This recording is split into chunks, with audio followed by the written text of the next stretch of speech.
And we are live. Best Ball with Bindles, Thursday night edition. We have someone who I was in the first Dynasty League ever. Now I'm at 50 leagues, and yes, I'm a degenerate, but yeah, first league was with this guy. He is extremely knowledgeable about Dynasty. One of the best minds in the space in terms of Dynasty. He is also a best ball bro, and he loves the sunglasses. DPLAUT at DSP4150 on Twitter. Excited to have him on again. We had him on in February. We are going to draft a puppy 2, so get ready to have a good night, and let's rip the intro.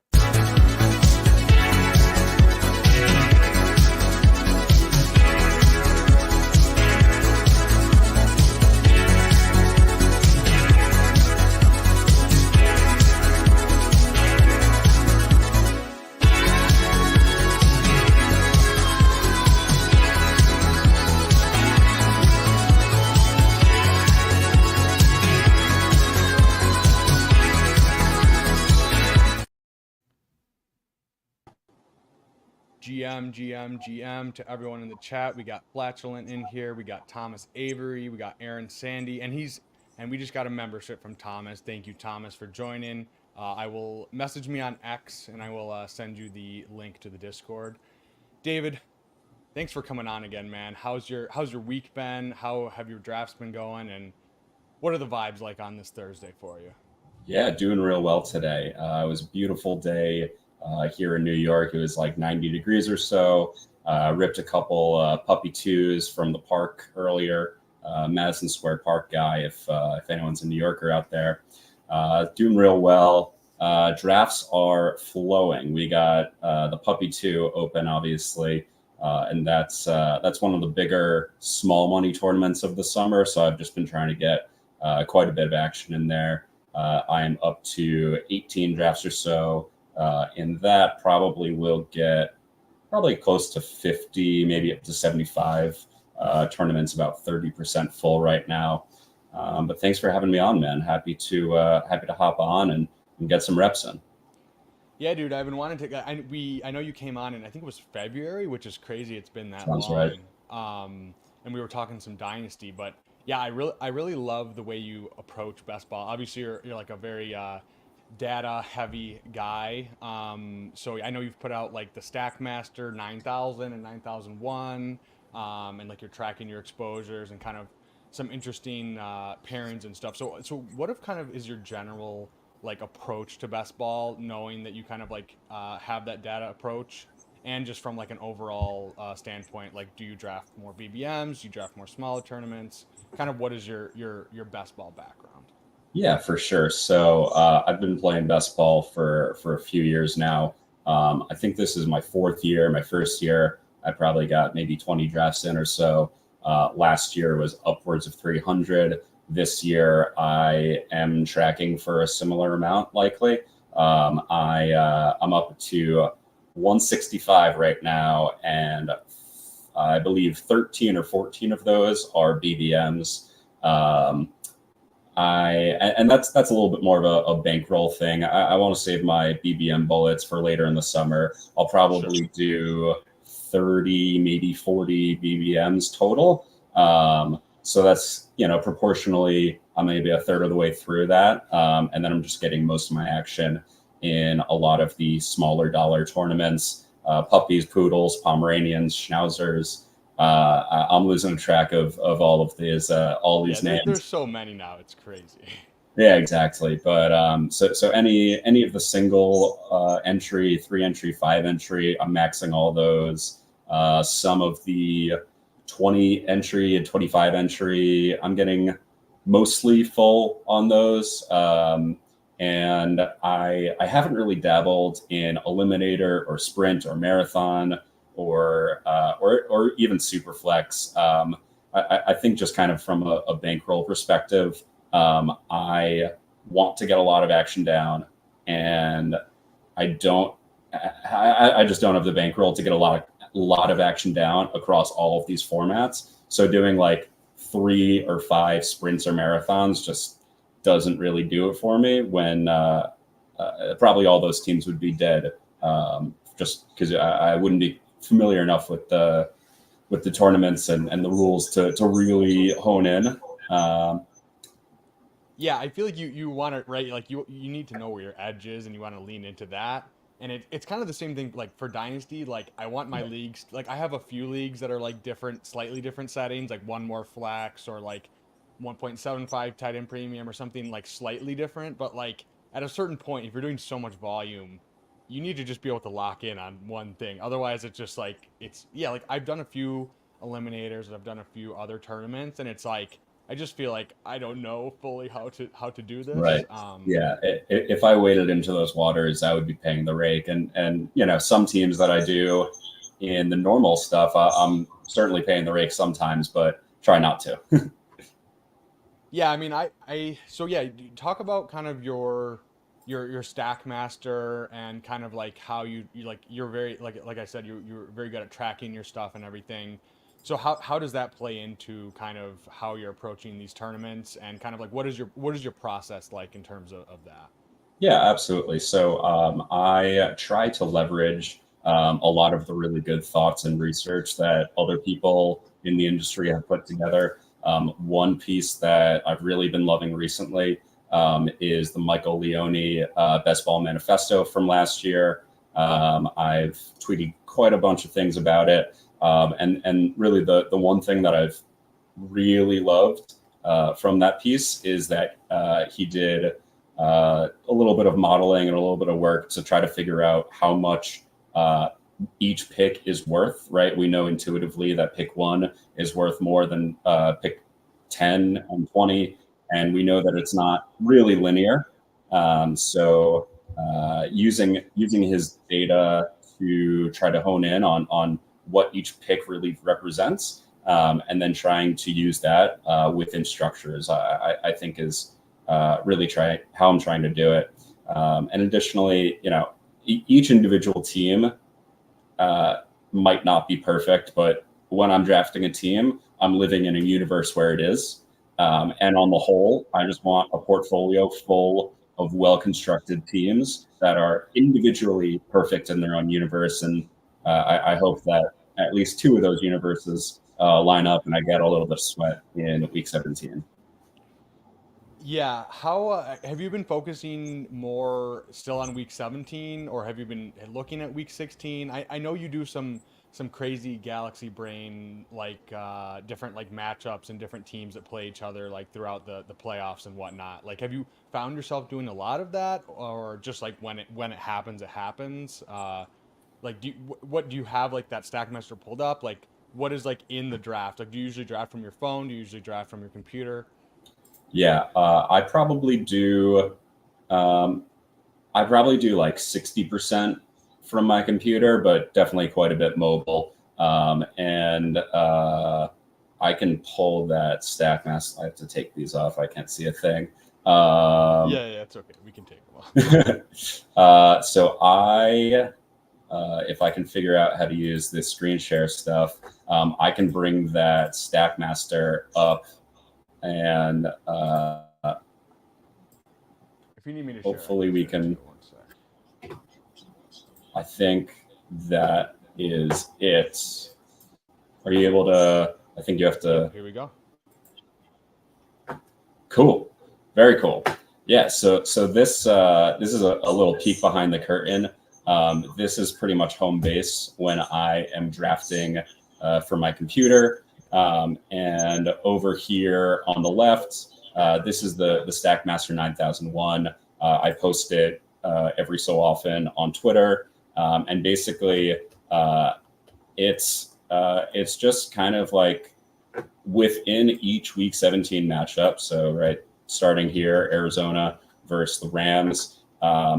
Here is every player from that week 17 matchup. Their positions, their ADPs, and their rounds. And then up here, I kind of track week 15, 16 matchups and buys. And then, when I'm live drafting, I fill in. So let's say I start Jefferson and Ayuk.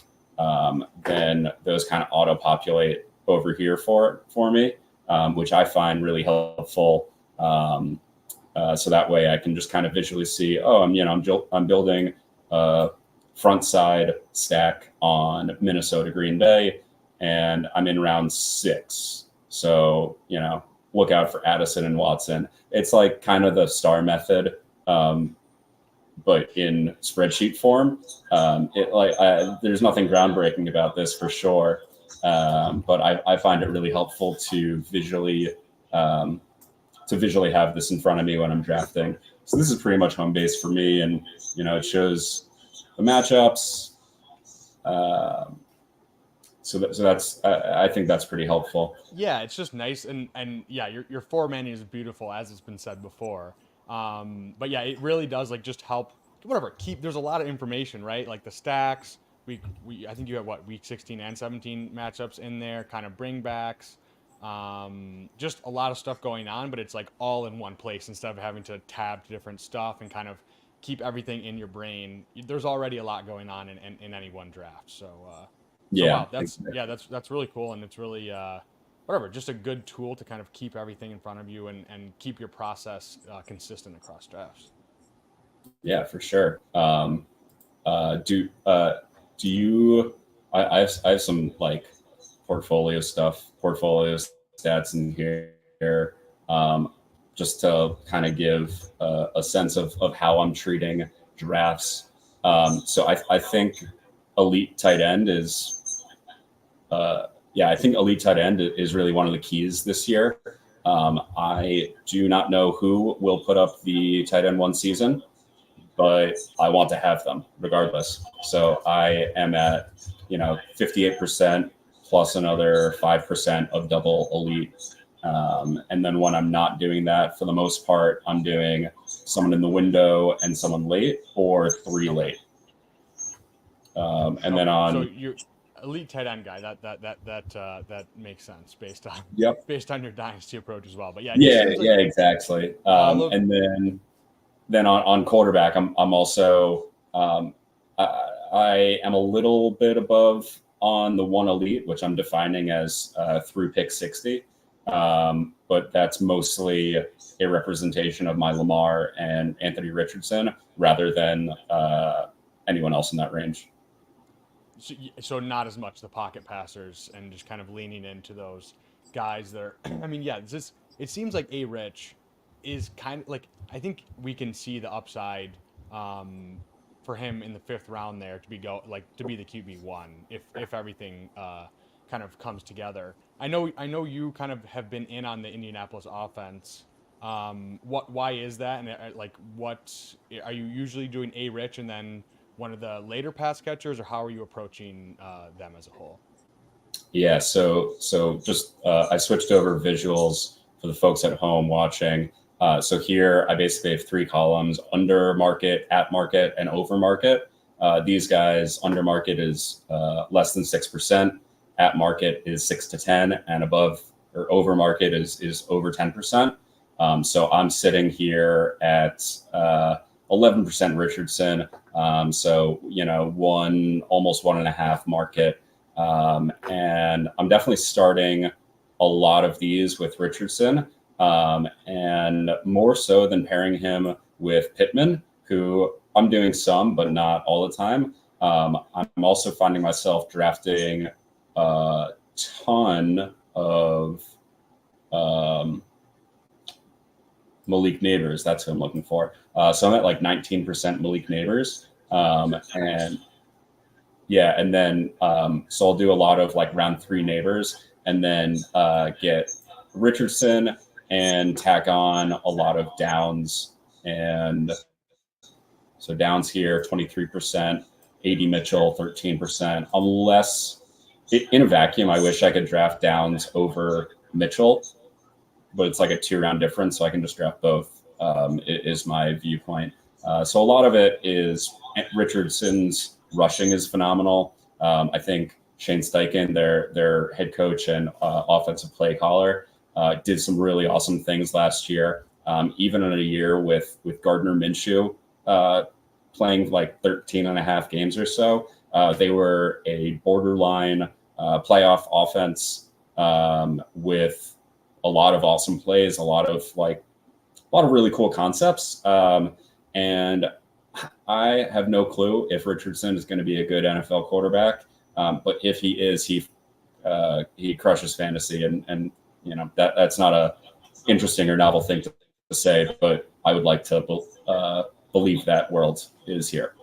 Yeah, and it's like if he is that guy, then all those other pieces are underpriced, right? Especially Downs and AD Mitchell. Have you been taking any Taylor in the second round? I've been having a hard time. I feel like I like kind of have a little bit of a blind spot for him. Yeah, I have. I'm at 12% JT here, which probably is a little higher than I would like to be. JT and Achan are the only running backs in my over market category up until the Ramondre Brooks Warren range. And for the most part, I'm under market on a lot of the other early running backs. I think Taylor is probably just going to get like a ton of work in a really good offense, and I think he's the like that's where we would draft Derrick Henry if Derrick Henry was 26 or 25, Yeah, however old JT is, right? Um, pretty much. so, so I think that's just like this could be a 16 to 1800-yard running back with like 15 touchdowns because this is a run centric offense with a phenomenal mobile quarterback. Like that just might be the world we're living in. And uh, I mentioned Derrick Henry. I've yet to click him because he's old. But that's really it. I wish I could click him because I love the Ravens, but I am allergic to clicking 30-plus-year-old running back in round three. Have do you Like, go do ahead. you, I was gonna say, do you find yourself taking like what is your approach to kind of the early running backs? Obviously, I'm sure you're probably taking the first round guys, just whatever at whatever pick you get. But then like kind of second, third, fourth round, there's kind of that big tier of like ETN, Kyron Williams, Pacheco. Like, how are you approaching those guys? Like, are you doing a lot of zero RB, hero RB? Like, what was your most like drafted approach? Yeah, I uh, literally like an hour ago put this together. So this is this chart here is the answer. So this is basically through the first three rounds, how many running backs did I draft? And then on that team, how many total running backs are there? So, here there's one team, right? So this is the number of teams. There's one team where I drafted three running backs in the first three rounds. And on that team, I ended with four, which is, that's a hyper fragile basically. I have a handful of other hyper fragiles where I'm starting 2 through 3 rounds. So it's that 17 out of my, so 18 total drafts out of my 165 are this like hyper fragile type build. And then scrolling down here a little bit, this is that same chart, but through 6 rounds. And then basically, so 1 or 2 running backs through 6 rounds is 65% of my portfolio. And then I also have about a third of my portfolio as pretty true zero RB, zero running backs through 6 rounds. And then getting to 5 or 6 of those throughout the next handful of rounds for the most part. Okay, so you're mixing it up because it's so interesting to just hear people's approach because some people are just like, yeah, I'm clicking James Cook and Pacheco like a ton in that range. I just like, I don't know why, like I just have a kind of a blind spot to those guys unless they fall like whatever really far past ADP. And I just like I probably think they are good picks, but just structurally, it's so Yeah. hard because like after Christian Watson, it's like kind of just a big tier and like lump of running backs for like 3 or 4 rounds that I really want to take. And then you get Yeah. back to Josh Downs and Leggett and Wicks. Um, how like do you find yourself taking running backs in kind of that like 8 through 10 to 11 round window a lot of the time, or like what where like where and who are kind of like your Yeah. safety wide receivers after that range? Like, do you find yourself reaching up for like a Samuel or Sutton or someone, or do you just wait and push it? Because that's I feel like everyone has a different approach of how they deal with that. Yeah, for sure. So to answer that first part, this is pretty much what my drafts look like. This is just every position, every round, and so I'm starting a lot wide receivers. I'm getting a lot of tight ends in the elite range, which I spoke about. I'm getting a decent amount of the quarterbacks, and then after round 7, when Watson and Rice and JSN and Deontay get off the board, I'm I'm taking so many running backs there. Yeah, I That's was pretty gonna much say. how I'm breaking it down. Awesome. Um, Okay, yeah. I mean that's usually how people approach it, just because like structurally it makes so much sense, and like some of those running backs like Warren, Najee, like I even Swift. I'm not a huge Swift guy, but there's just so many running backs in that range where it's like I feel like 2 or 3 years ago they would have been like fourth round picks or like fifth round picks, or maybe even higher, and it just feels so nice to just get those cozy wide receivers early and then pair those up. In terms of running backs after that, there's kind of that range of like Corum and then Marshawn Lloyd, like the two Dallas running backs. yeah, Do you have a preferred like kind of couple guys in that range? Like Charbonnet goes there. Because like it's weird right now, early in the season, when we still don't have that much information. I kind of like to get most of my running backs done kind of before that like pick 150, 160 range, just because after that you're kind of just firing darts there and just hoping you get one. So who do you like in that range, and like why do you prefer those guys?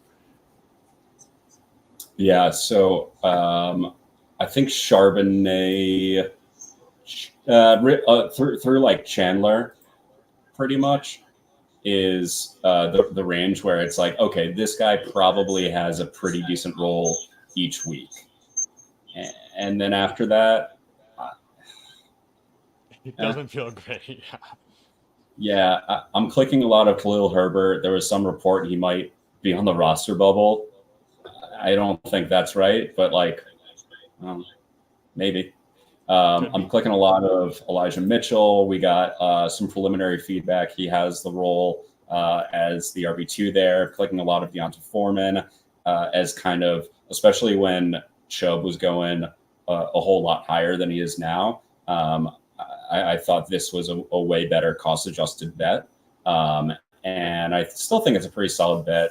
Foreman has been run out of town at like a bunch of different stops, but at each of the stops, he's been like pretty good. So I don't.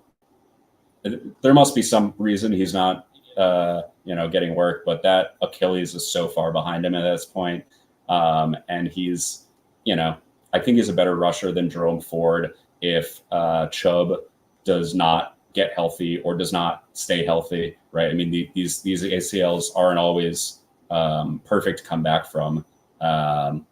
So if he's the RB2 on a pretty good run team in Cleveland, um, sure, that's great. If he's the RB3, then like, okay, it was 18th round. You probably burn the 18th rounder, but whatever. Yeah. Yeah, it's probably dead, but whatever. Um, I think Bucky Irving is a pretty good click.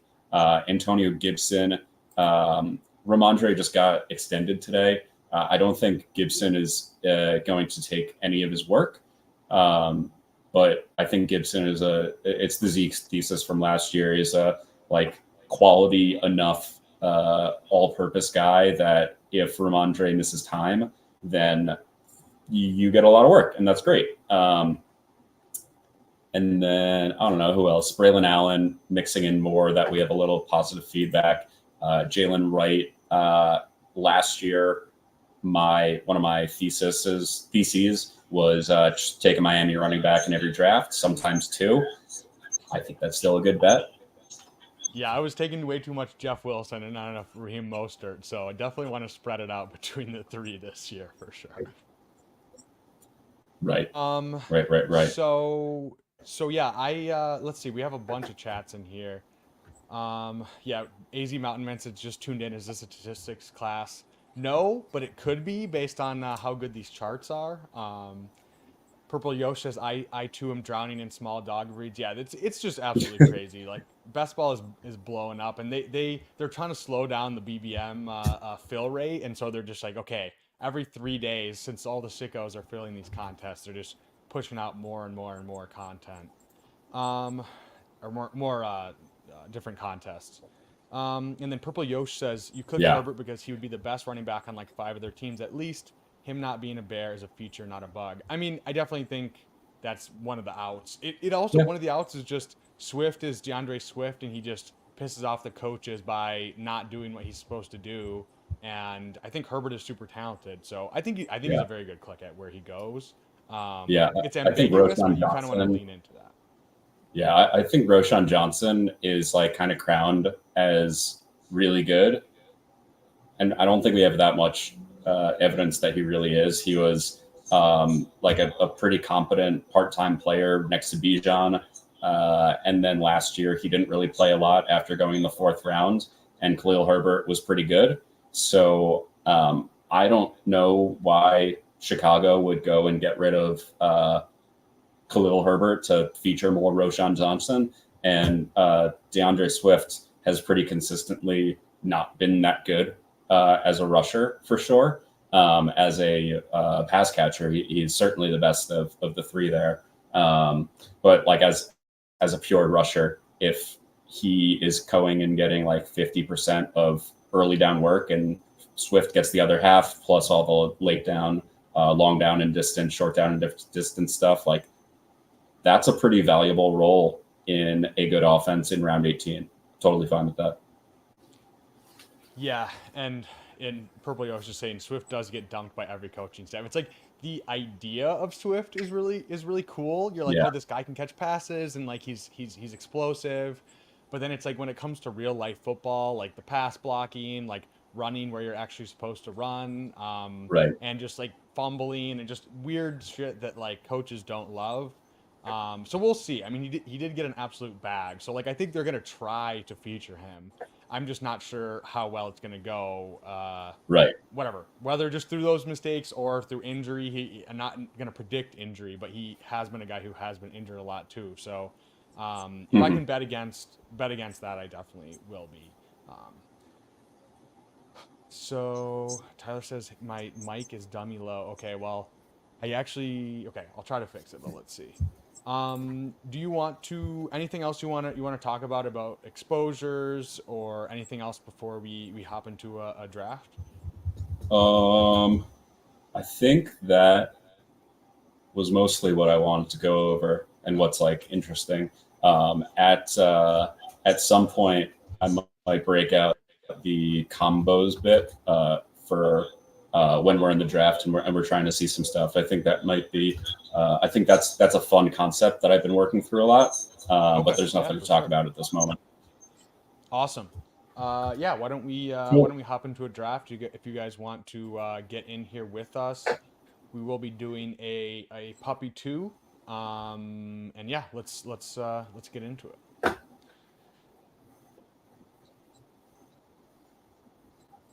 Yeah, my Fire it up. yeah, let's fire it up. I am Cool. going Uh, uh, my location support. It isn't working.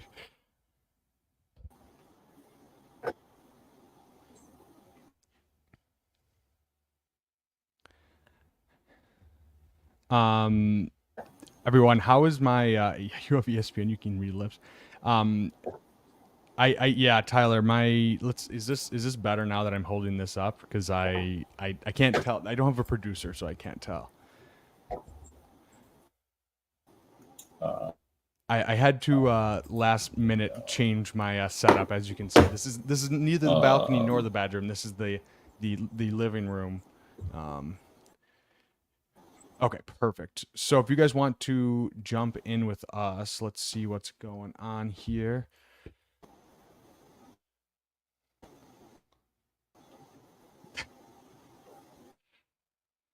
That's okay. You can multi-table, Thomas.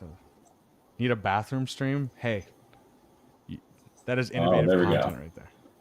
Okay, we're in. We have how many more do we need? Oh, and it filled very quickly. We're good. We're in at the 8. Beautiful.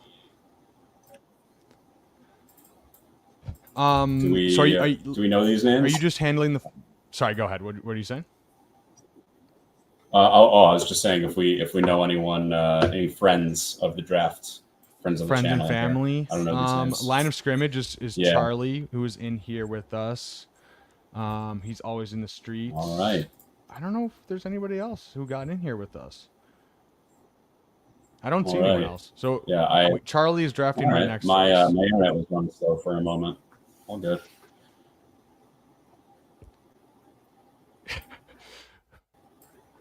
Cool. Hoosier, you didn't. Oh, okay. We got D Latumsky. What spot are you in? Let's see. You guys all got in the wrong room.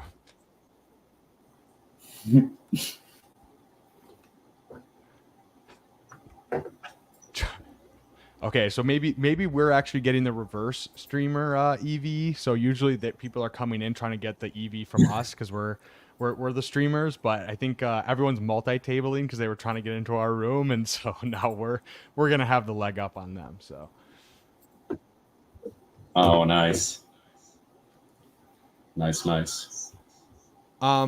are you just So basically we going said with ADP in the first the round? 7th spot. Um, I am open to it. So at the 8, we're most likely going to have running backs at the top of the queue, unless we get some surprise good clicks ahead of us, which would be fun. So I'm open to the running backs. For the most part, I'm just taking top of the queue. When I'm in round 1, I'm going to be doing 300 drafts this summer. I don't know if I need to have like 0 of one person and 12% of another in the first. I think they're all pretty good clicks. Yeah, I haven't. I mean, I've only seen a few people where they're like, okay, I'm just taking Justin Jefferson 103 or 104 just to get a huge bag of him. But pretty much everyone I've talked to is just like, first round, you just go with ADP and just whatever. You can make your stands later on in the draft, but just go and get your exposure to everyone. Let's see. Yeah, so we're on the clock. We have Brees up top. You good with I'm that? good with that. Yeah, absolutely. Perfect. Brees Hall, welcome down. Drafting 2 New York Jets in round 1. What could go wrong? I was literally about to ask you, like, that seems like it's so, like, I feel like it's either they're both gonna absolutely smash and Rodgers is just like fine enough to support the offense, or it just like has crazy downside. I guess having Tyrod Taylor, like, I actually think Tyrod Taylor is like fine. Like, he's not good, but he's just Yeah. like fine enough. So I do think that's a little bit like nice to have that backstop of Tyrod and not Zach Wilson or whoever the hell's yeah, it's Yeah, that's tough when you have, I what think is it, I think the the one backups have hiccup been there. terrible. Yeah, I think the one hiccup there with Tyrod is that I hate the term injury prone, but Tyrod has gotten injured in a lot of his previous stops. So like the Band-Aid might need a Band-Aid, and then it's bad. That's true. I mean, hopefully they don't puncture his lung with an injection like they did. That was like the craziest one to get Herbert on the field. Right. Let's see. JJ dropping for you guys often? Not anymore. I feel like back, like when they were still pre-draft, he would drop a ton, just because of the QB uncertainty. But I haven't seen him dropping at all. Yeah, I'm pretty much just getting him at ADP now. All right, so here we are up on the clock with Olave, Ayuk, and Saquon and Nico. I've taken pretty much no Saquon, but I'm pretty open to the other 3. Yeah, do Olave, you? Ayuk, Waddle. I like Olave, Waddle, or Nico probably are my three. So yeah, pick your favorite out of those three, and we'll go with that. Yeah, I'm cool to just grab Olave, and then here's the point of the draft where I kind of start to think about um, structurally how I'm going to want to do things. So taking Brees in the first round, I'm still going to want to get to 4 or 5 wide receivers through the first 7 rounds, which means it's like 4 wide receivers plus Brees plus quarterback plus tight end, or foregoing one of those elites and grabbing another wide receiver. Okay. Or in some weird scenario, if we get great value on a running back, I'm also open to that. But usually trying to keep it to one, as we spoke about earlier. Yeah, sometimes they tempt you, right? Those running backs, you're like, okay, I can push it and go two, and then just try to catch up. But it doesn't. Usually, my teams do not feel great when I do that. So Yeah, the thing to always keep in mind is that you see falling running backs way more than falling wide receivers. you almost never see falling wide receivers, like especially in this environment. Um, so yeah, what do you have a favorite of the elite tight ends like that you find yourself drafting more? I'm assuming I know who your guy is, but what are the guys you find yourself drafting the most out of that group? Yeah, I think you know me all too well. I'm clicking. I think about 15% of both Trey McBride and Mark Andrews, and I think it's mostly a pricing thing. If you ask me to kind of force rank which tight end scores the most points, I don't know if it would be that far off from the ADP order of Laporta first, then Kelsey, then McBride, then Andrews. But you have to pay for it if you want to answer Laporta or Kelsey. So that's where I'm like, all right, the 2v2 of wide receiver and then Kincaid, or sorry, and then McBride or Andrews versus the 2v2 of Laporta and a wide receiver. I think that's so very easily not the Laporta side. I agree, and it's tough as I was El Coach, my co-host, like we were all in on Laporta last year, but it's like just the cost, just like you said, just doesn't really make sense for him to be going so much above Andrews and McBride, which like you said, like I think I would take probably McBride or Andrews to outscore him, or the field to outscore Laporta, I guess at least. Yeah. Okay, so we are cool. back So to we're up on the clock here at 32, and we're picking 32 and 41. Kyron's here. I don't really want to click Kyron with Brees already. Would rather take either Zay or Tank and try to get a little bit of Houston, Baltimore through here. Do you have a preference there? I think probably Tank. But if you like Flowers and try to set up the Baltimore thing, we can do that as well. Oh, we just got auto. Yeah. I tried to do my best Pete Overzet there, and I did not work. Oops. All right, well that's okay. We can recover. Just no more elite tight ends for us now. We don't have the luxury of doing that. Those two running backs now. That's okay. It does happen. Yep. It's streamer life. There's a lot going on. Okay, so definitely a receiver coming up here then on our next pick. Who's your favorite in this range? I feel like I really like Higgins. I feel like he's a little bit underpriced based on where he was going last year and just kind of the uncertainty of the situation and everything in Cincinnati. But who is your favorite in this range? Yeah, I would love to click T if he gets to us at 41.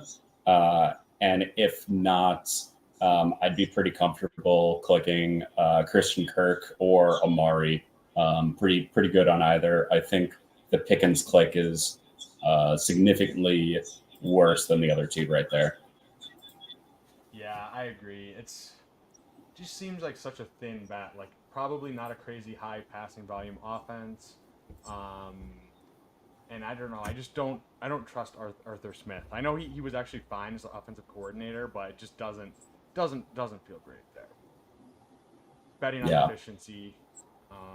Don't know if it's going to be Russ or Justin Fields, but both aren't great options. hmm The one thing I'd take into consideration here is that Christian Kirk plays Brees Hall in Week 15, which helps us get through the 1 of 10 stage. Okay. So I'm tempted to do that.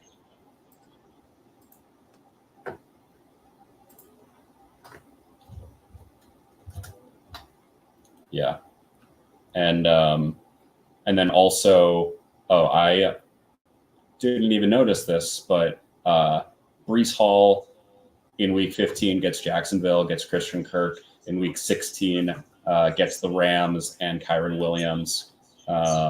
So here we are already galaxy braining some Week 15 and 16 stuff. There you go. The best ball gods were looking out for us with the auto click. At least we got some correlation there. That's nice. Yeah.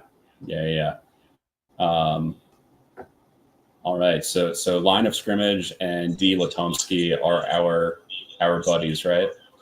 Yes, sir. Nice. So pretty nice builds from both. Yeah, Charlie is I think he finished pretty highly in BBM last year. I think he was in the finals at least. So yeah, very sharp drafter. He's got the Amon-Ra and Ayuk Week 17 correlation, and then the Cup and McBride Week 17 correlation. And we were just talking up. We really liked McBride, and obviously Amon-Ra is a very fun click in the first round as well. And then yeah, totally. And then D. Latomsky, he went Lamb over here in the two. Achan, and then Neighbors, and then Cooper. So a little bit of a running back detour with Achan, who I am a big fan of at his cost right now. And yeah, two sharp drafts so far from those two. Yeah, I think I have a ton of CD Achan combos. Definitely, and Neighbors. Those are three guys I love clicking. I mean, yeah, you show up in Week 17 and you have those two guys, Lamb and Achan. That seems pretty nice.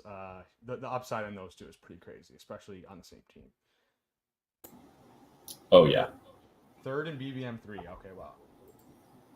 Damn. What's he doing in puppies, huh? Jewish McCaffrey asks, what are your thoughts on Cooper Kupp's ceiling this year? Any realistic chance he can finish as the Rams wide receiver 1 if healthy? What are your thoughts on Kupp this year? Latomsky with the Neighbors Richardson bring back that I spoke about earlier. Love that move. Beautiful. And then on Cooper Kupp, I would be pretty surprised if he finished over Puka. I think Puka's. I think he's just a better player at this point. And we say, oh, he was injured last year, but frankly, the reason that most of the elites fall off is injury. So saying he was injured last year and the year before, I think it puts a damper on the ceiling. I think he's still an okay click in the range that he goes. I think like 3 picks before where you get the DJM and Neighbors and Metcalf. I think those are way better clicks. So I think that's like a little bit of teardrop right where Kupp goes. Yeah, that's very fair because I mean, yeah, he has been a lot of injuries for him. Yeah, we're up on the clock now.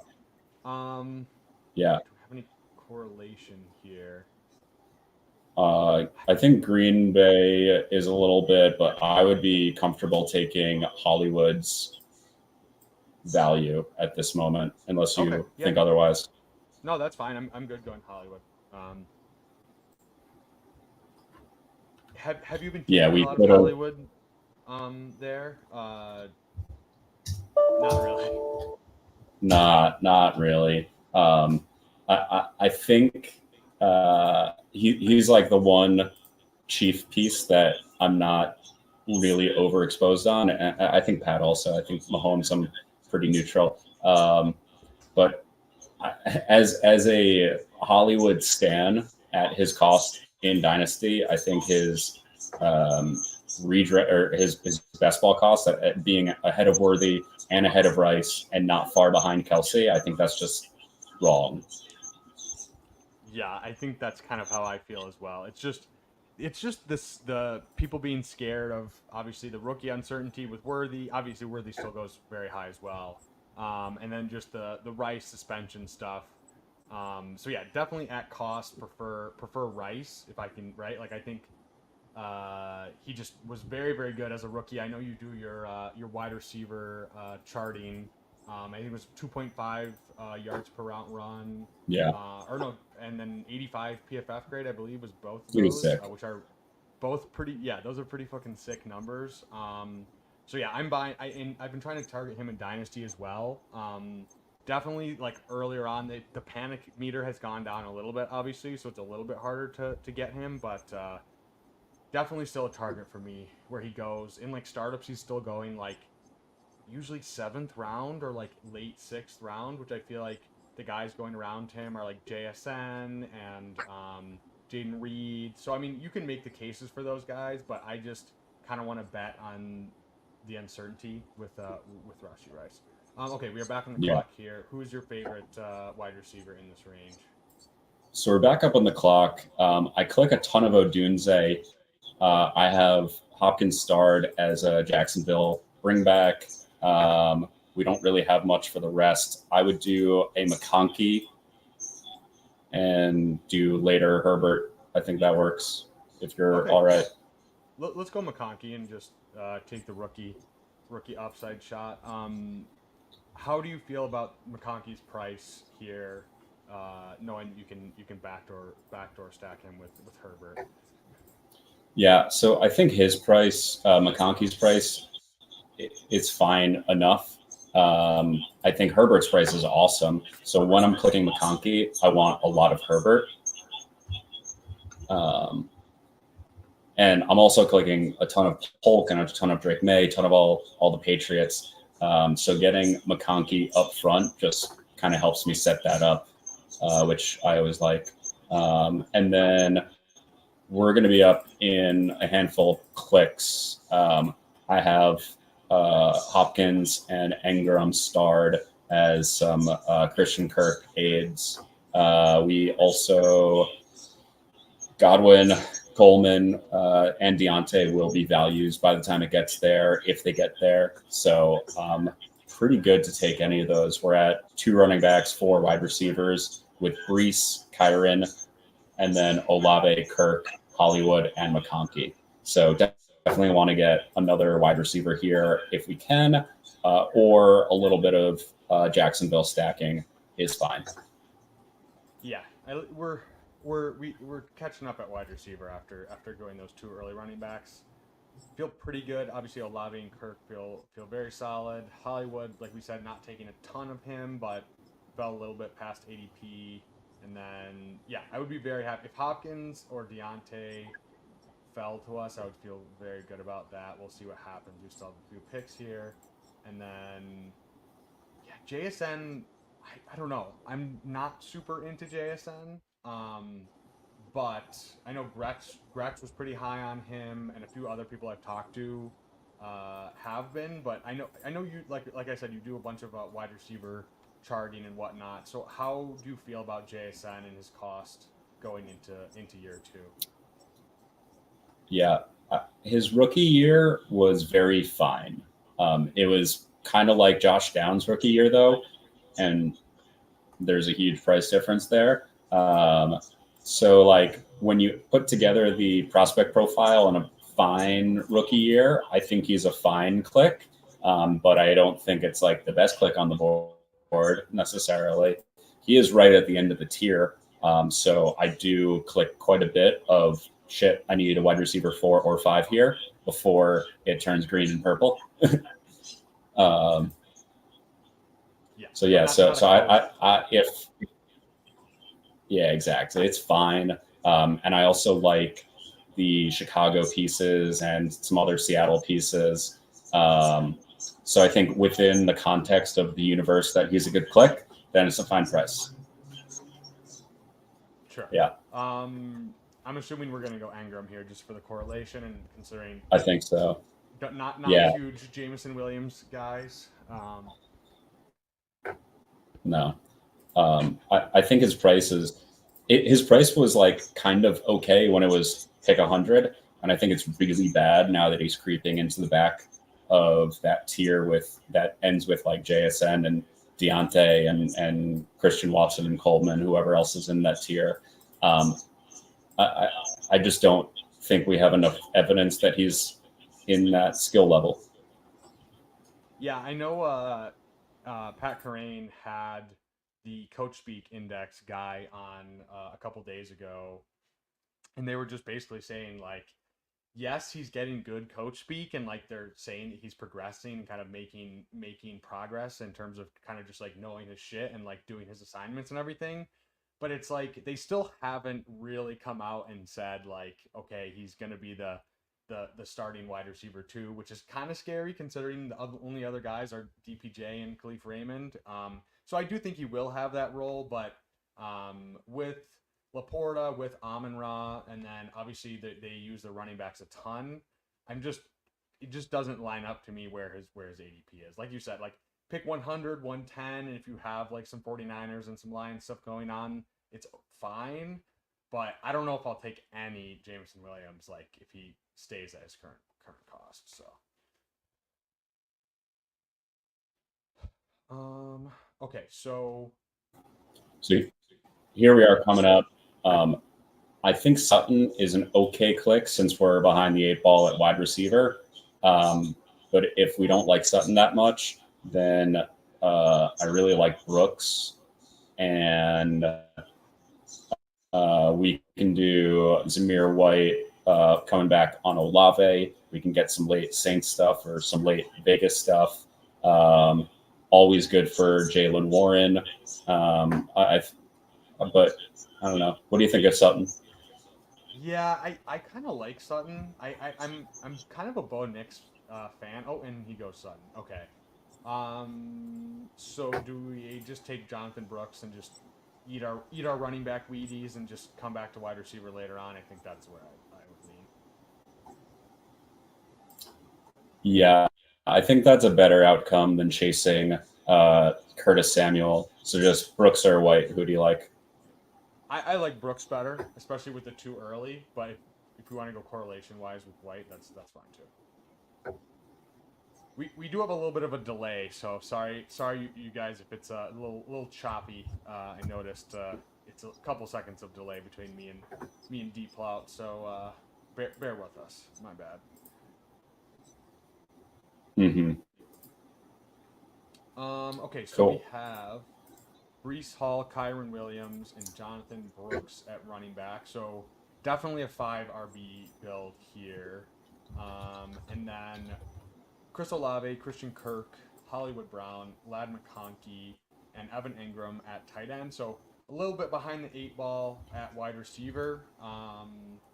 So we can tack on some guys coming up in the next few rounds because I know whatever we both have some favorites coming up.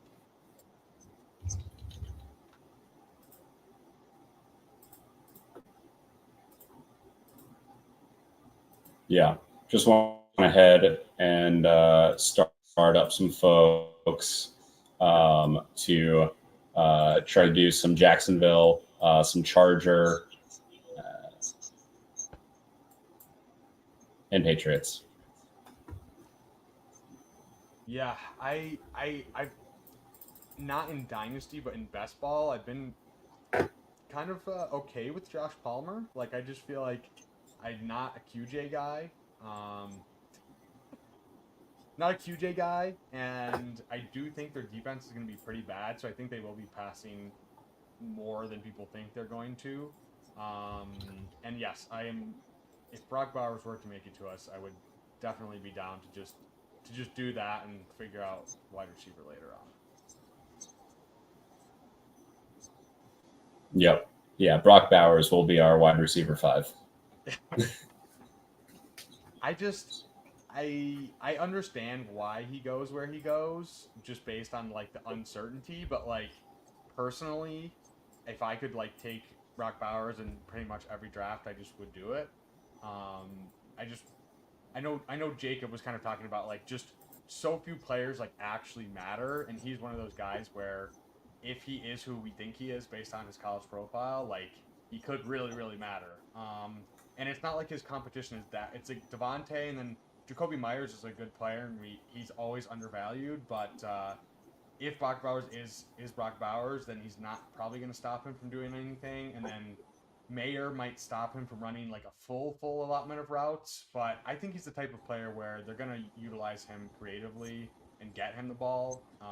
So yeah, I'm not worried about Bowers at all, and I'm sure you're also in on the Bowers boat. Yeah. So here we're up. We can do Shaheed on Olave. I think Palmer is just a better click onto McConkey. What do you think about that? Let's go Palmer and build out the LAC, and then sets us up for some New England thumbnail guy later on. Oh yeah. Oh yeah. Um, yeah. So just where we're at with our build, we're at 0.351. I think we're cruising towards like a 2.682, potentially a third quarterback or tight end at the expense of a fifth running back, if we feel comfortable with Brees, Kyron, Brooks, and one more or two more. Yeah, I think I probably we'll see what falls to us and kind of where the pockets fall to us, but I probably lean less running backs on this team, just knowing we don't have a quarterback yet, and knowing that our wide receivers are. I mean, we're catching up a little bit, and if we do think that the Chargers guys are a little bit undervalued, then probably fine enough, but thinner than I would usually like to be at wide receiver.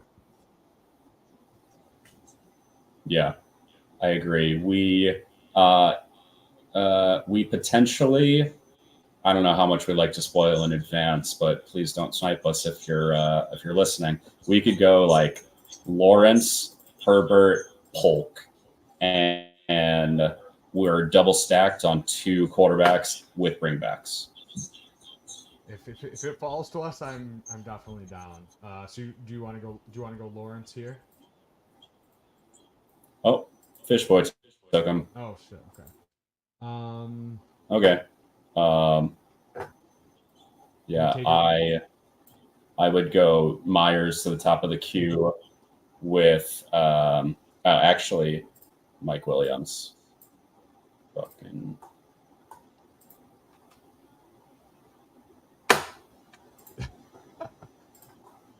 It's okay. It's a lot of computing power to that's going on right now with this. Yeah.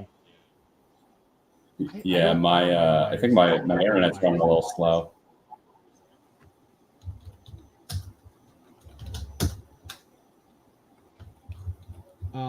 Yeah, we're eating a little bit of value, but that's fine.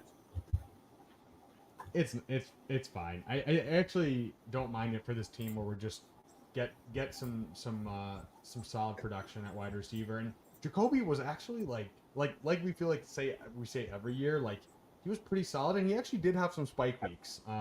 He had a couple multi-touchdown games. Yeah. And yes, Brock Bowers is coming in there, but if it's just basically him, Adams, and Bowers, I still think they can all be fine at cost. So good. I agree. Wide receiver there. Yeah, I think Jacoby Myers is like Cortland Sutton Light, basically, and like 2.5 to 3 rounds cheaper. I think he's pretty easily a single to a double at this cost. So on this build, where we're a bunch behind, I'm fine. Not sexy, but he does get the job. Yeah. So coming up, at 128, we can fill up our Herbert. I would rather that. Oh, there goes Mike. Nice. Yeah, so I'm good to just go Herbert here, and Olave to Myers sets up Carr late, which works for buys, I'm pretty sure. 5 Yeah. and 12. Okay. Yeah, let's definitely grab Herbert here if he makes it to us, which hopefully, considering we have both Palmer and Ladd, will happen. But you never know. Oh yeah. Yeah. Tila Herbert would have been very, very nice. Yeah, I good old Fish Boy got him. Fish Boy with Brian Thomas. Okay, that's allowed. We're not too mad. Lamar Zay and Brian Thomas. Yeah, that's all right. That's all right. We'll allow it. We don't have to send the FBI to his house quite yet. No hit squad coming to his house. Okay, yeah, let's go Herbert. Don't have to think about that.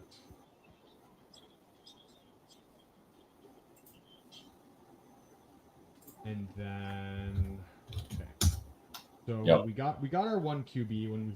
If we want to go two QBs, I think we still can with Herbert and another one later on, and then at 6 wide receivers, so can definitely target some bring backs later on, and this is a good range coming up for running backs as well, as we were talking about earlier. So yeah, it's we've had a couple timeouts due to the slowness of the internet, but that's okay. It happens, and we can make up for it later on. Yep. It's all good. Yeah. So coming up at 137, I think we could sneak in some Kendre or Chubb, or probably not Chubb, Kendre or Rico or Lloyd, or we could just skip to the fun part and grab Polk if you want. I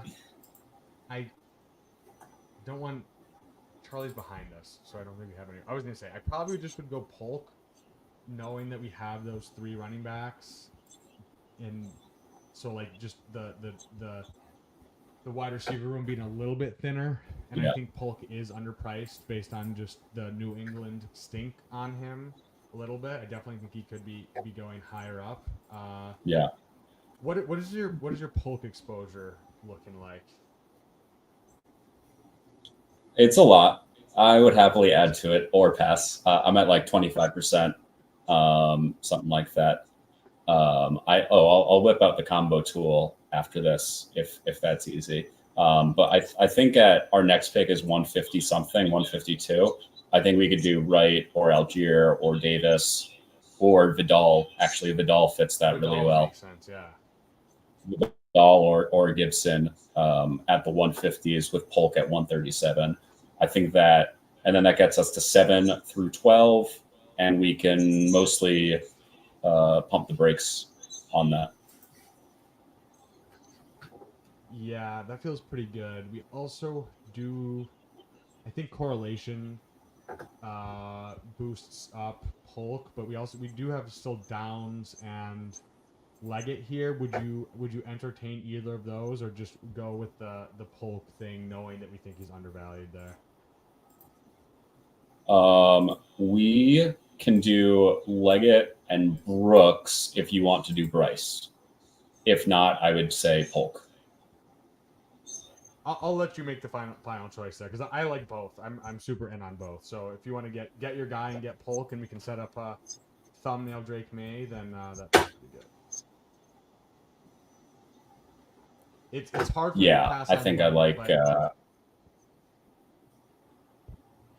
Yeah, I get that.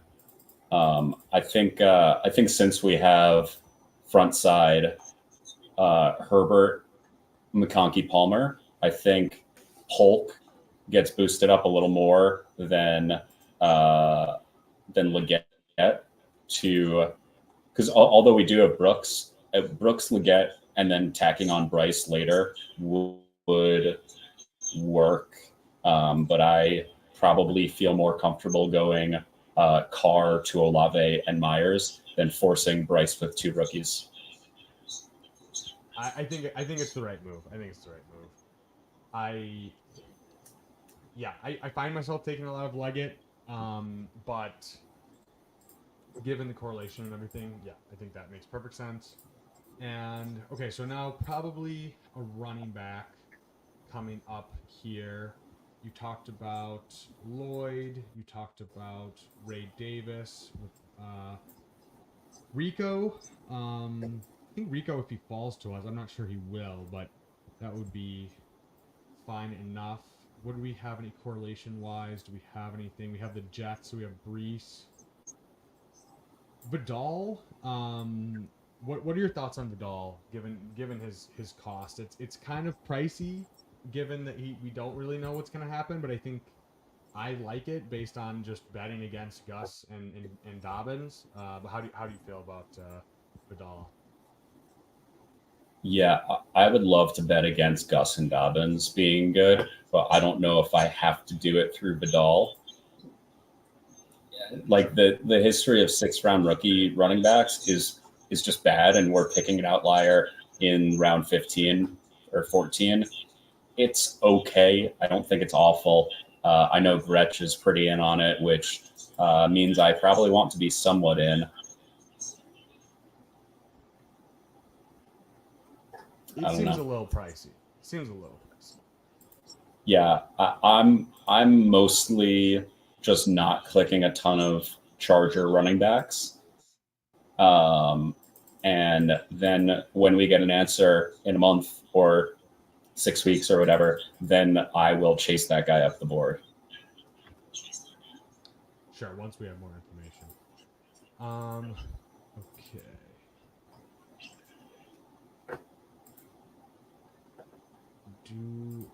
Let's see. Burton. We don't have any correlation with Burton. I do like Burton, but I think we need running backs considering we passed on them the last couple rounds for Myers and Polk. I think this is running back here for sure. Yeah. Yeah, I think I want to go a running back here. And I feel pretty solid about Davis goes. I would choose between Vidal or Gibson. Open to whatever you like. Oh man. Let's go Gibson.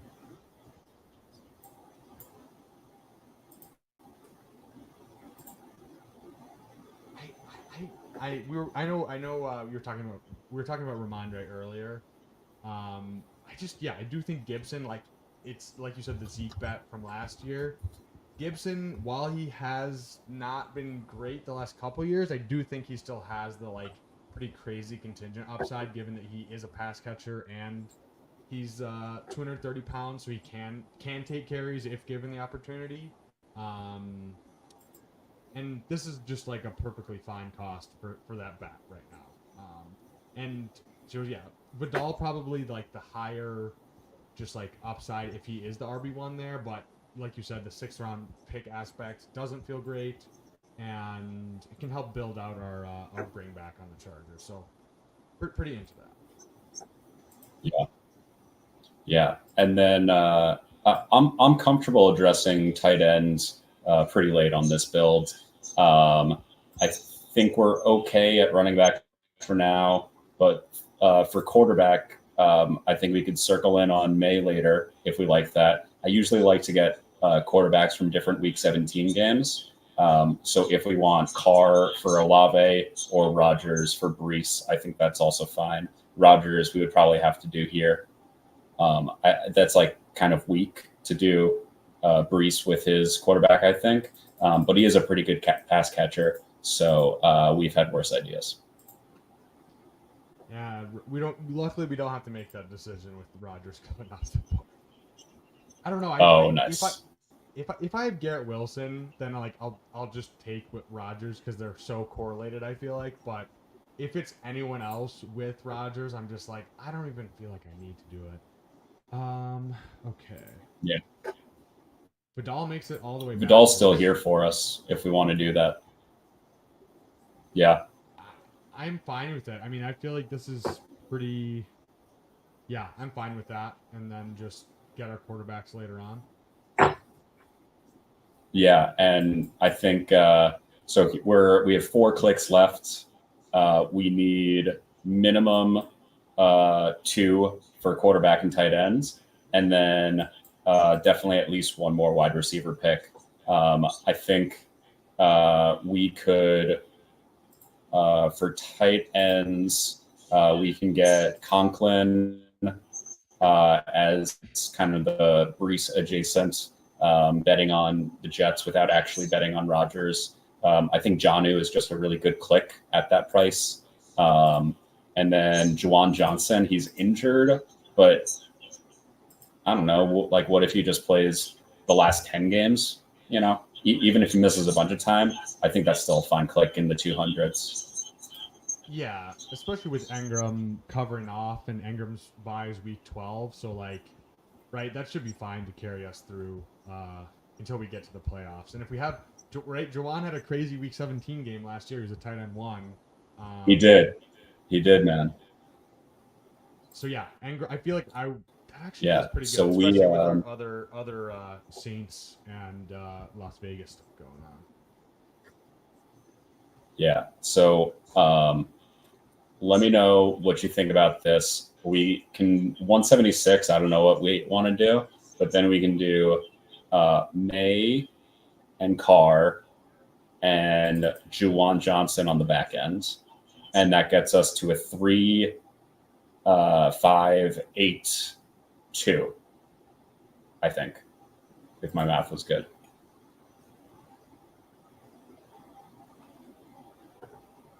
And I think 176 can just be a wide receiver.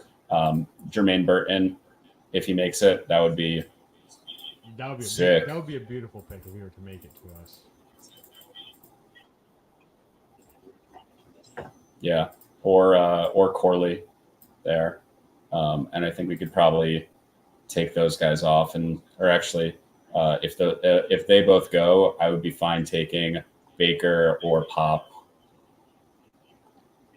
Do you have any lean between the two? I just find myself taking a lot, and I'm sure you are taking both. But do you have any lean, or just like get your exposure to both? Yeah, I think Pop, we have the most evidence that he's good, but it's a lower ceiling archetype. It's like Wan'Dale Robinson, I think, is pretty good at football, but like it just doesn't matter if it's not on a great offense. Sure. And half PPR best ball, right, is different equation than like Pop in Dynasty as just like a flex filler, especially where he goes in like the 14th, 15th round. Like that's pretty good for what you're paying, right? But yeah, half PPR and just like the absolute ceiling not being great in best ball, I definitely think not a better in best ball type guy. Yeah, I'm cool to go Baker. I think there's a lot of worlds where Baker just gets buried behind like the Juju and KJ Osborne and like whatever other stupid wide receiver New England rolls out. Like 4th round rookies. I don't know. Is he Gabe Davis or is he Tolbert? Probably Tolbert, but you never know. Sadly, but if he's Gabe Davis, that's Alabama great. At one point. Yeah. Cool. So you good to grab Javon Baker here, assuming our guy does not get in our way? Yeah, I think so. Just We nothing else is really standing out to me here. We can do McMillan, who's like a fake comeback on Brooks, if you prefer.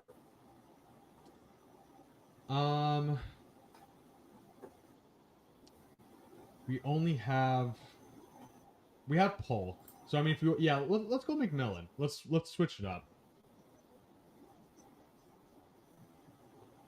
Nice. I'm drafting a ton of McMillan. I don't know if he's actually that good, but he's just oddly cheap for a guy that was drafted in round 3. Like even Luke McCaffrey gets drafted higher, and that guy barely plays wide receiver. Yeah, but have you considered that he's Christian McCaffrey's brother? That's why I click him.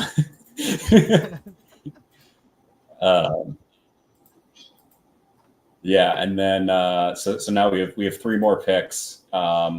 Buys are fine for May and Carr. We're stacked up and brought back on both accounts. I'm good to take one or both at the next couple clicks if they make it there to us, and then finish out with Jonnu and or Jawan Johnson.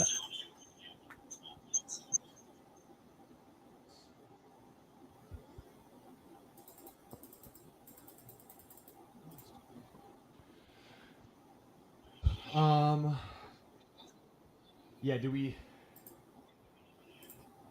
Sorry, I was reading the chat. Do you want No to worries. quarterback here first and then just see what tight end comes back to us?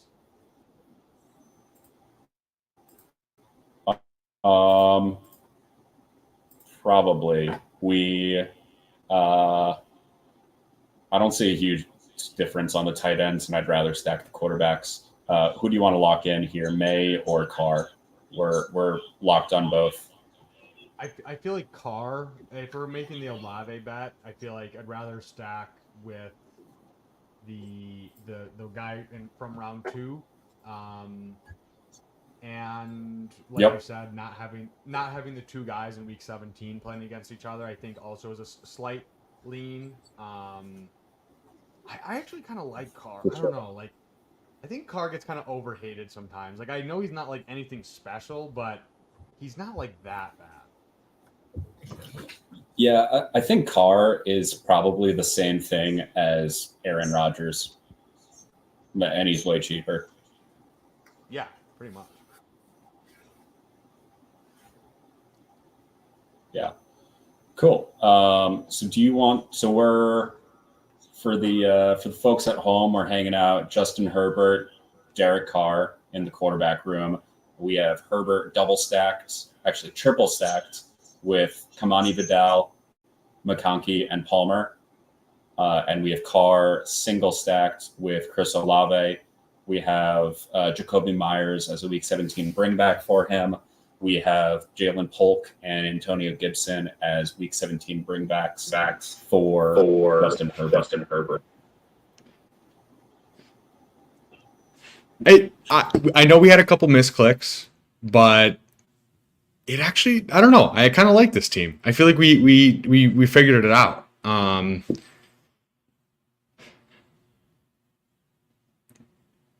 Like we need a couple of these guys to, like, we have our kind of solid guys with Palmer and Myers that are the unsexy clicks, but then Polk and Ladd and McMillan, like we just need a couple of those to really hit, and then I think this wide receiver room actually is pretty solid. So I agree. And we're actually pretty correlated.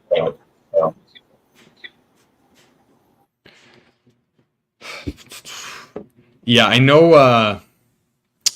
Gretsch was kind of hyping up.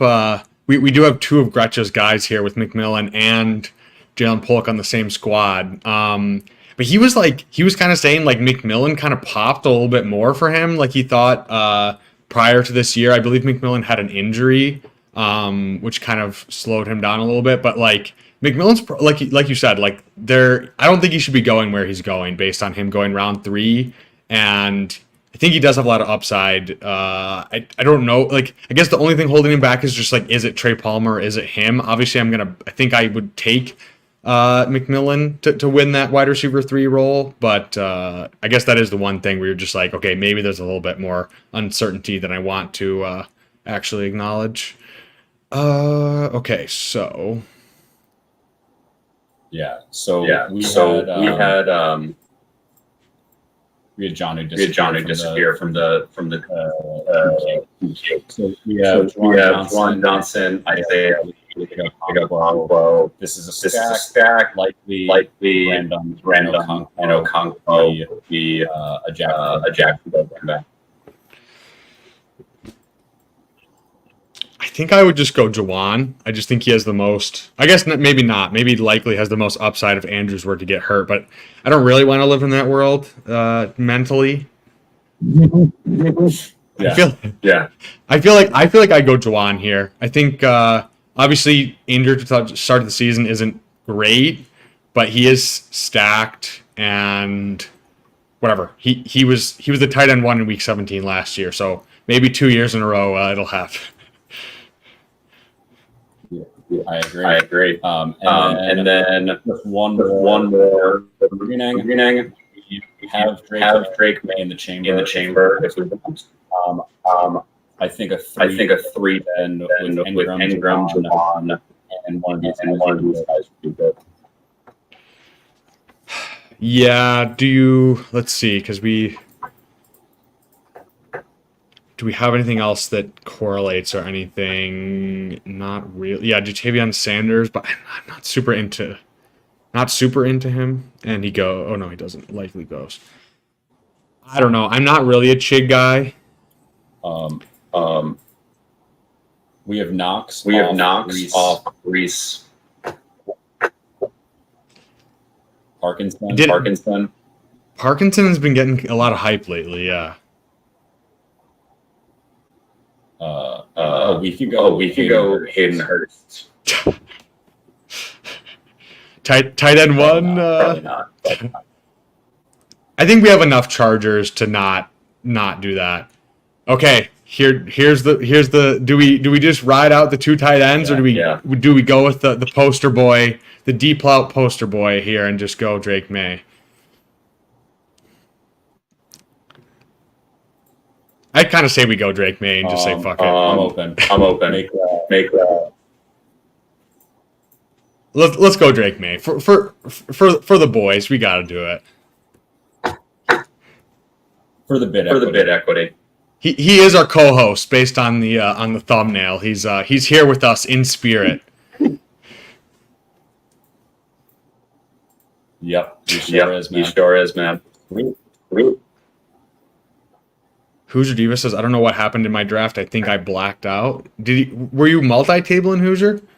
And we got Hoosier gifting 5 Bindles memberships. So yeah, I gifted 5 earlier, and we got 5 in here. So if you guys want to message me on X or Discord or leave a comment on the YouTube of where to reach you, and I will send you the link for the Discord and get you guys in there.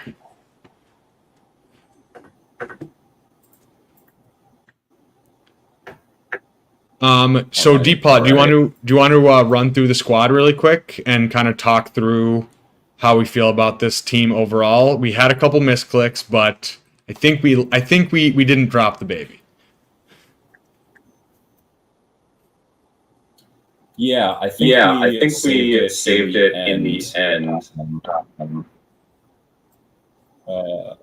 Can you hit mute? I'm getting nest. Perfect. Cool. Yeah, so I think we saved it in the end. So we also I will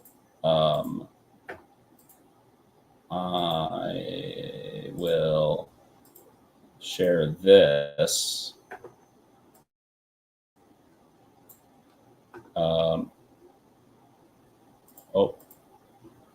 All right. So for the folks at home, we started off with Breece Hall, Chris Olave, and then we went Kyron Williams with a little bit of a misclick, but we got him at ADP value. And I think at pick 32, I think that's mostly a pretty solid selection. It's definitely way better than when he was like a round 1-2 turn guy. I thought that was a pretty awful price. but this is totally fine.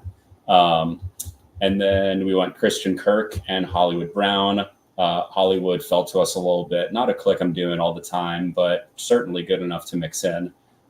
Then we started the massive Charger New England stack off the right way with some Ladd McConkey. We got Evan Ingram to come back to us with Christian Kirk.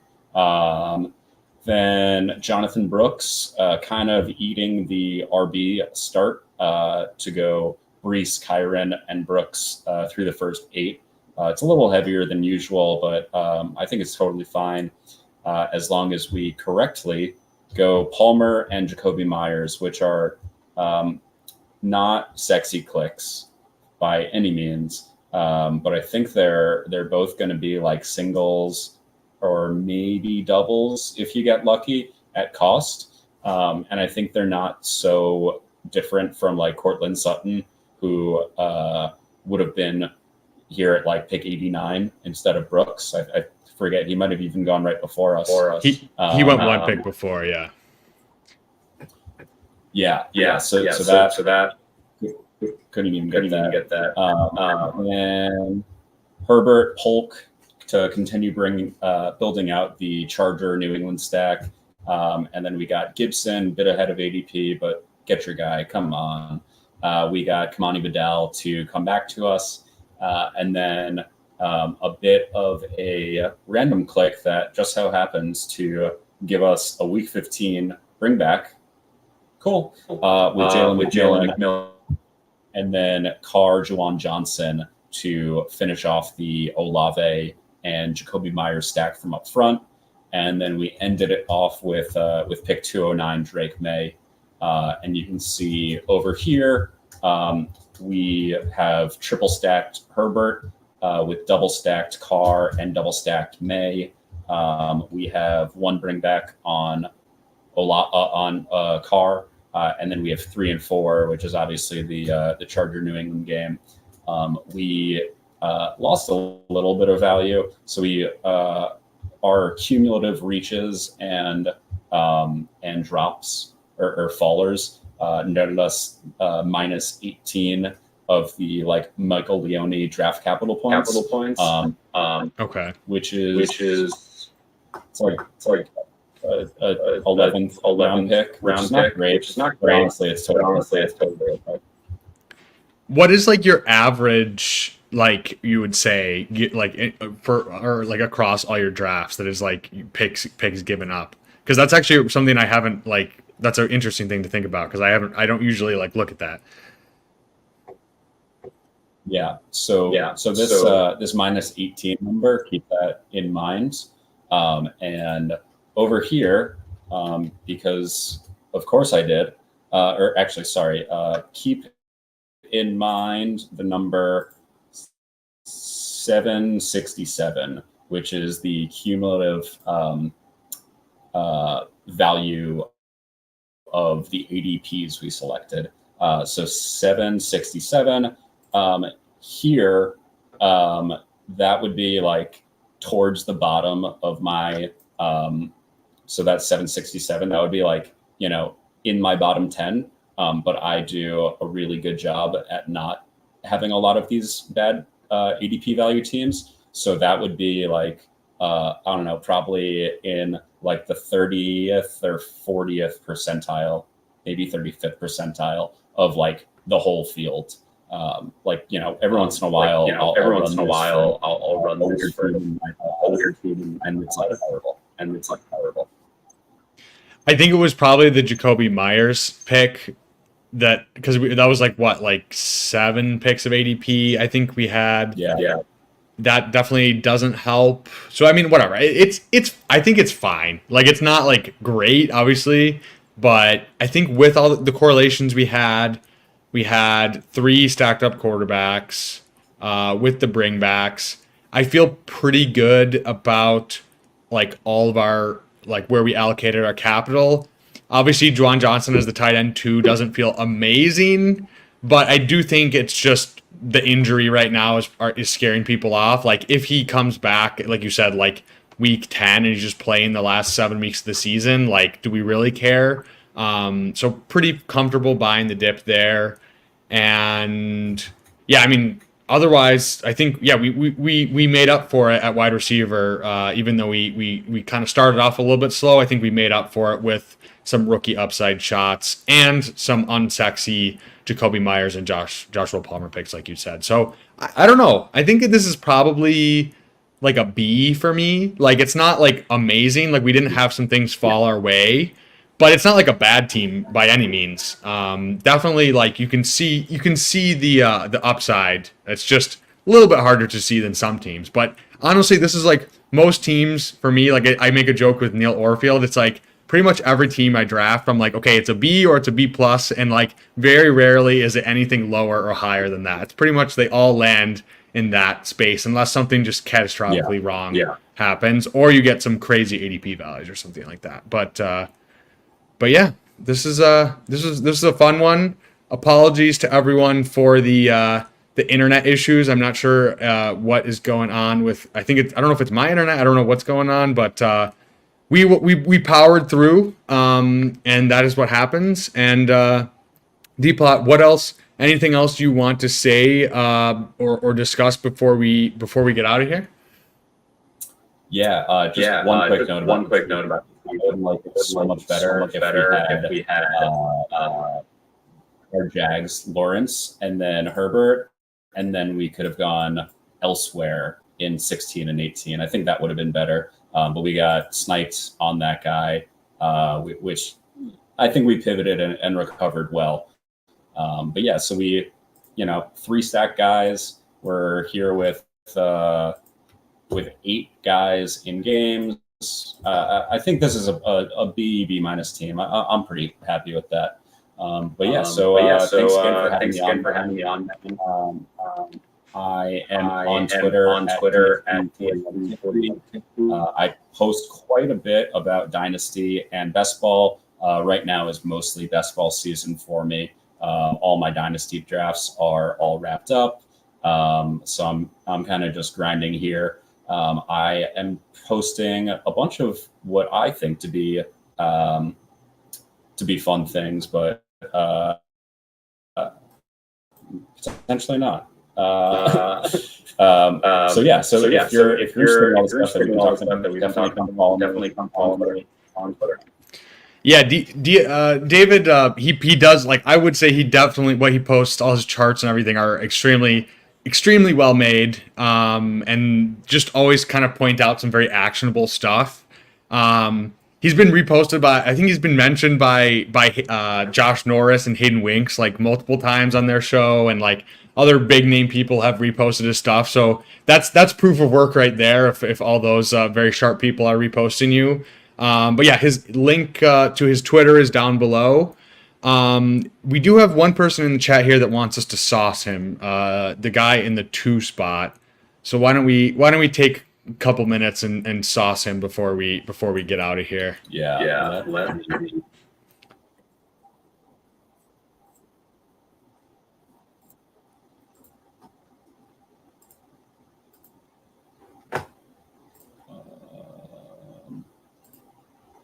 So, cool. So yeah, this is the.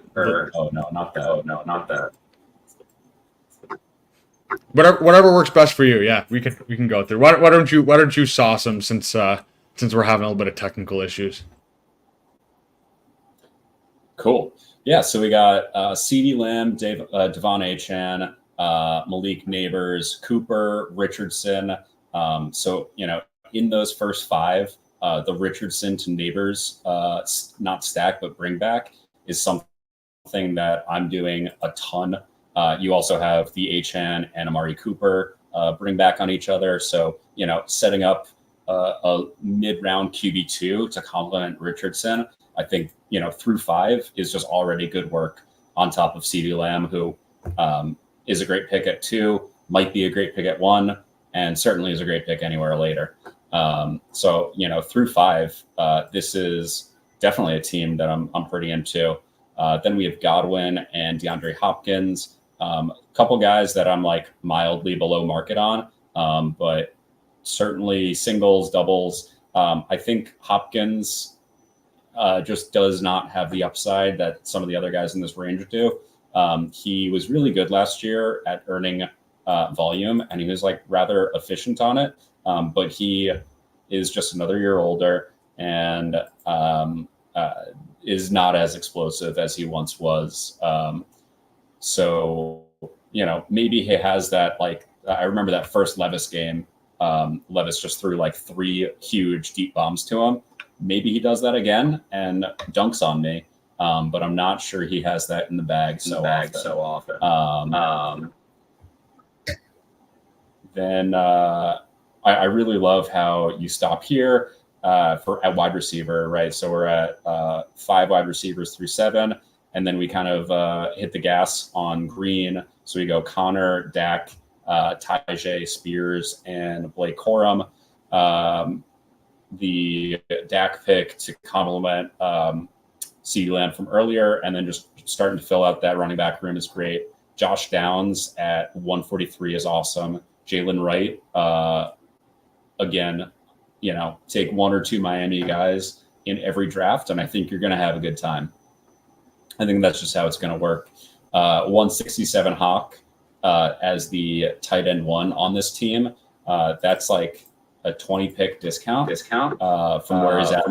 I don't know how long he'll stay here. I think he'll probably go in this range in a month or 2, but it's the puppy. It's a closed contest. So I think this is among the later Hawk picks within the contest, which is great. And then Jermaine Burton, Jalen Tolbert. Burton, I don't think was correlated at all, but that's a great pick. Tolbert on the Dak and CeeDee, and then Jelani Woods and Theo Johnson, just to continue stacking up that Richardson and Neighbors from earlier. I think this is like a pretty well-constructed 2 quarterback, 3 tight ends late. I think that's great. And then it's 1, 2, 3, 4, 5 running backs and 1, 2, 3, 8 wide receivers. Yeah, 2, 5, 8, 3. That's well constructed and stacked on both accounts. I think that's a pretty solid team overall. I would swap your team for mine in this draft. Yeah, I really like it. The only thing that scares me a little bit is the tight ends, just with Jelani Woods and Theo Johnson just could be complete zeros, and then add that to Hawk. We don't know what necessarily the timeline is going to be, so you could literally just have zeros at tight end for like 8 weeks or something. Like I don't know. You could be fine. Like, I do like Woods, especially paired up with A-Rich. Theo Johnson, I'm a little bit worried about. I think Daniel Bellinger, I don't think we have any lean of who it's going to be between those two. But yeah, structure's good. You got some ADP values to fall to with Hawkinson. Burton is a really good pick at where he fell to there. Like, that's really, really solid.